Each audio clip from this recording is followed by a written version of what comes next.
Hey everybody, how are we doing today? It's Tech Sergeant T. I was just thinking about something the other day. It was uh, it was fall, 1964. I had joined the Air Force and was down there at Lackland Air Force Base in San Antonio, Texas, because of course the weather was better there than it was here in Utah, so they could have basic training all year round. And you start about 6 o'clock in the morning. Really at 5, and they require shave and shower every morning, and you get out there on the drill field and get started by 6. A couple of hours into the day, and your TI, your training instructor, would say, all right, take 10, smoke them if you got them. And I realized that everybody smoked on TV. Even people like Lucille Ball, good old I Love Lucy, all the TV shows, everybody smoked. And he smoked on airplanes, he smoked in restaurants. I hate to admit it, in high school, we even had some places that you could, the guys that were over 18 could go out and smoke on the school grounds. Everybody, it was what they call ubiquitous. It was everywhere. Everybody was smoking. It was so common. As a matter of fact, they didn't even have designated smoking areas like they did later on airplanes, because the majority of people were smoking. You go to a diner, want to have some breakfast or some lunch, and you had the usual. You had the salt and pepper shakers, some ketchup maybe, a little hot sauce. Some people really like that. And an ashtray. There were ashtrays everywhere. And in airports, they had those big stand-up, ashtrays with the sand in them. And one of the elementary school projects was always making an ashtray, in arts and crafts. Because, for mom and dad, because, my mom and dad both smoked. They both, quit when they got a little older. And one thing I hadn't thought about in this context is we used to get cigarettes, candy cigarettes, when we were, first, second, third grade.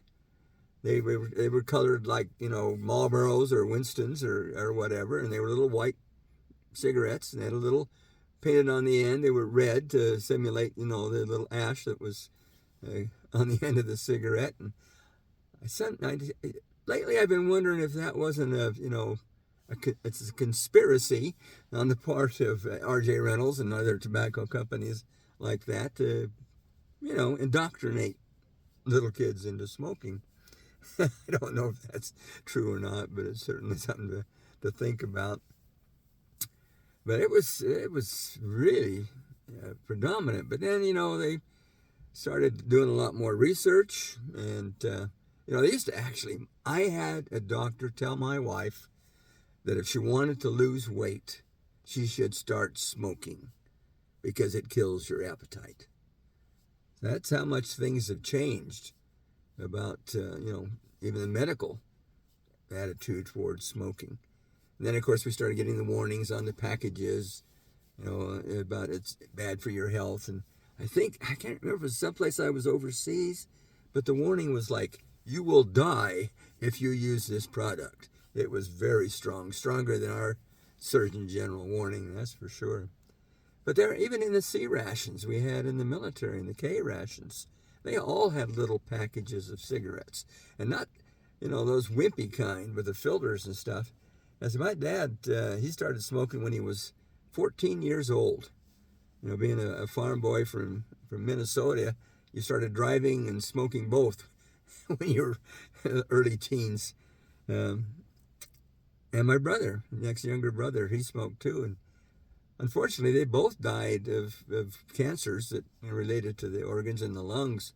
But they worked in the mining industry, and that's prevalent in the mining industry. But I'm sure that smoking all the years that they did certainly could have contributed to getting the cancer in later years, aggravated by where they worked. But